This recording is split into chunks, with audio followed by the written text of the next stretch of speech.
నీకు వందనాలయ్యా. మమ్మలను ప్రేమించి మా కొరకు ఈ లోకానికి వచ్చి ప్రాణం పెట్టి చనిపోయి మాకు రక్షణ ఇస్తావయ్యా. ఆదరణకు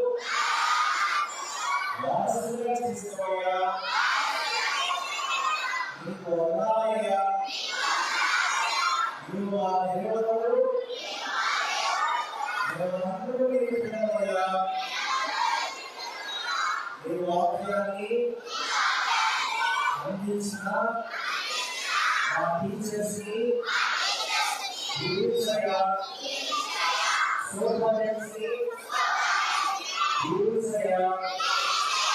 మా సంఘ వారి